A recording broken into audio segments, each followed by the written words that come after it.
Hi guys, we're back again. Remember, like, subscribe, get this channel up off the floor, and remember there's always going to be a dog doing something. I don't know why it wants my shoulder today, but it wants my shoulder. So we'll just, oh, nope, that's too high.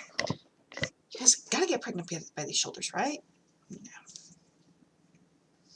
Okay, so yeah, today we're doing more story time because there's really nothing going on with my IVF for the simple reason I'm on a waiting list to even go see the doctor.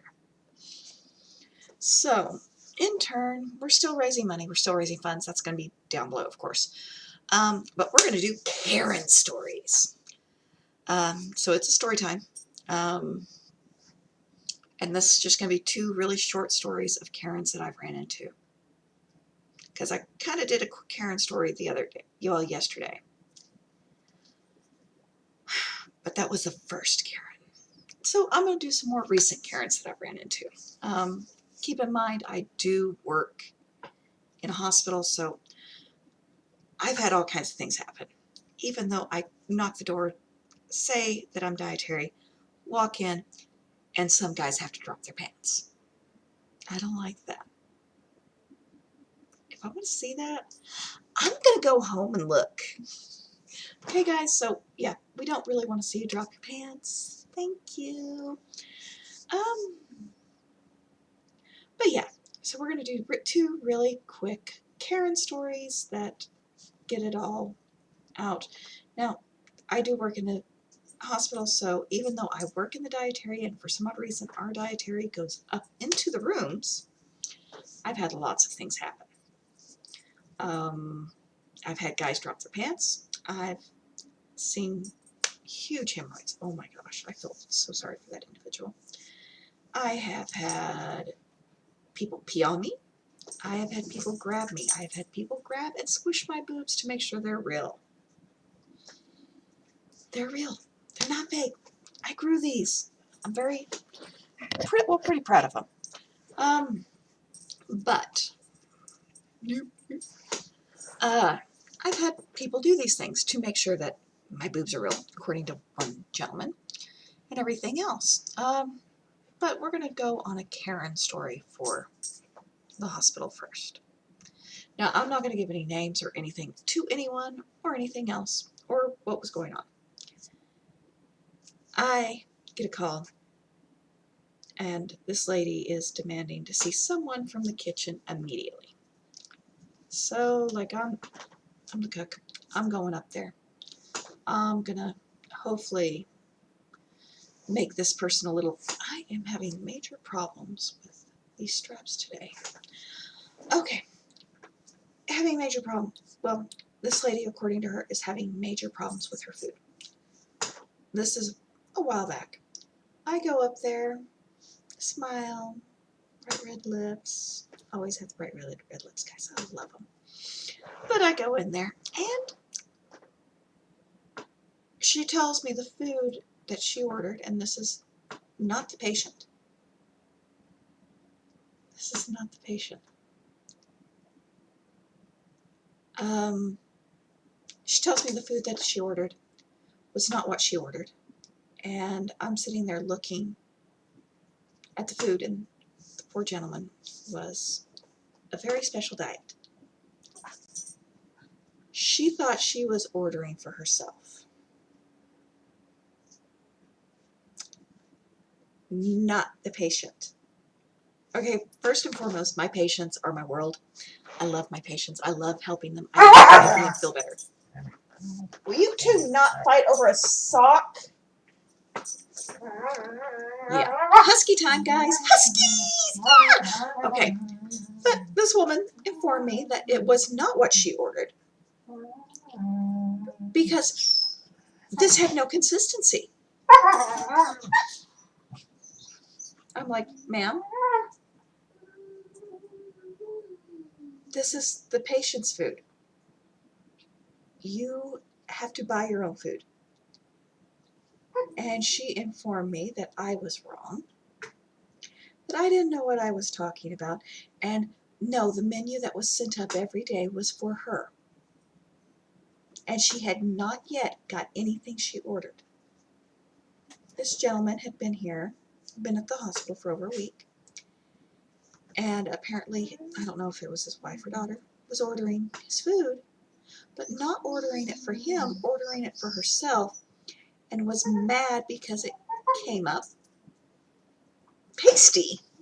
That's a good way to phrase it, pasty. And she didn't understand why her food would come up with this consistency. It wasn't her food. She had been trying to eat the patient's food because she also complained that she only got her dinner. She never got her lunch or breakfast. And I'm like, this gentleman was rude. To be watched while eating because he had to be watched. She had been apparently trying to eat his dinner every night. She didn't understand that she had to go downstairs and pay for a lunch tray. They're cheap, they're $5.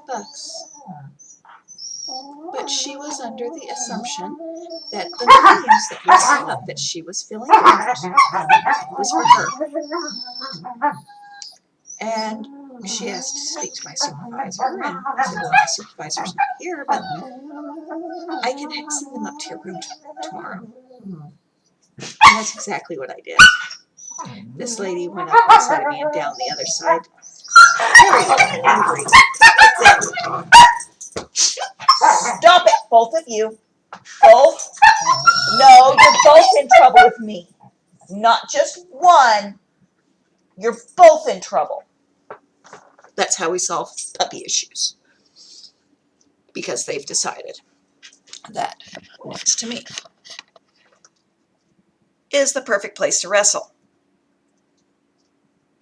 Yes, don't you guys love my keyboard? Yeah, so they've decided that that is like the best space to argue and fight is right there, guys. So if you see my chair bumping, it's them. Because they think it's great there. It's their favorite. So yes, this lady went up and down my boss as well, stating that she wasn't getting what she ordered. My poor boss came down and he's like,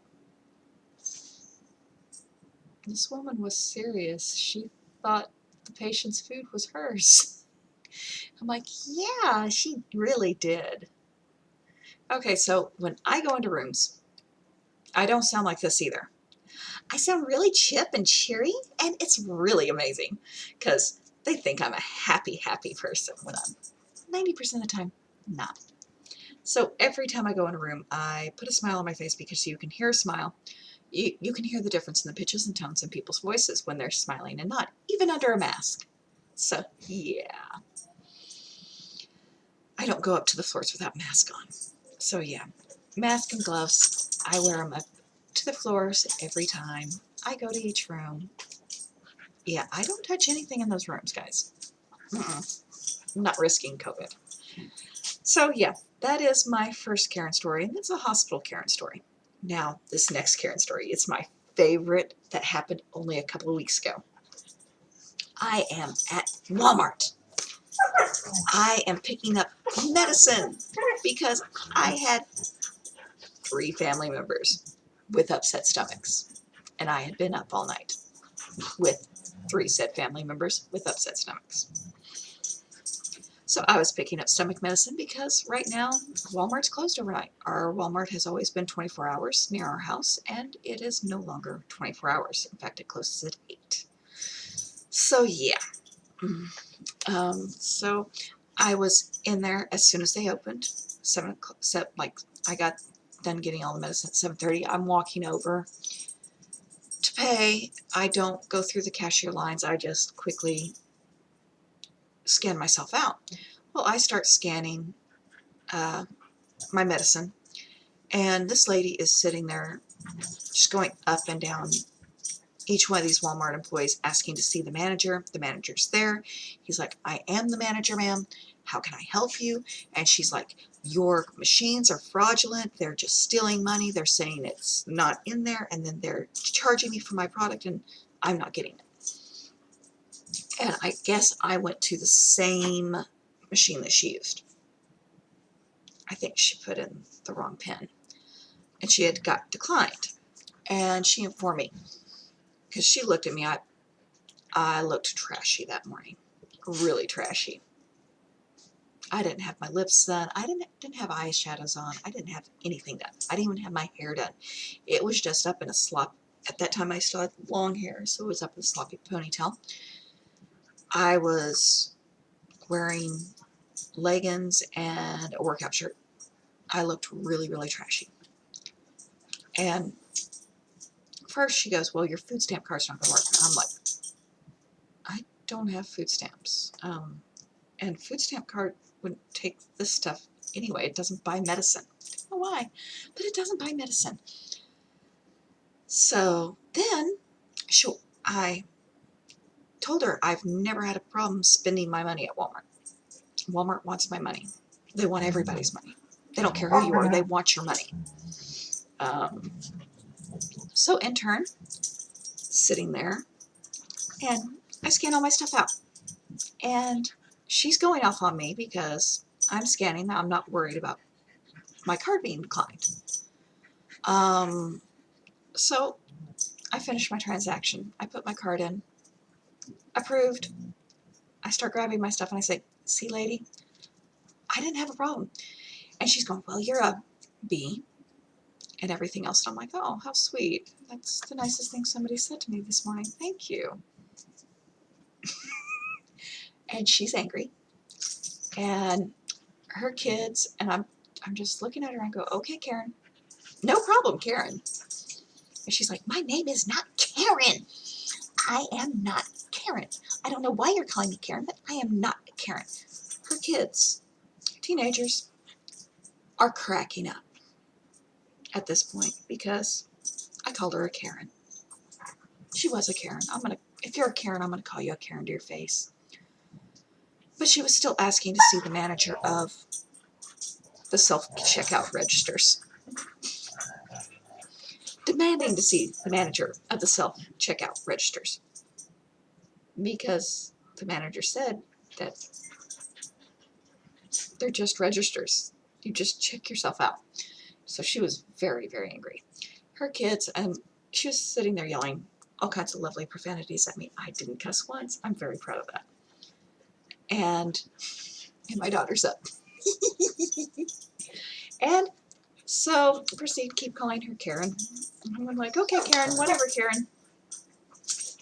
And her kids are still cracking. Her son said, I'm sorry, she's on her period.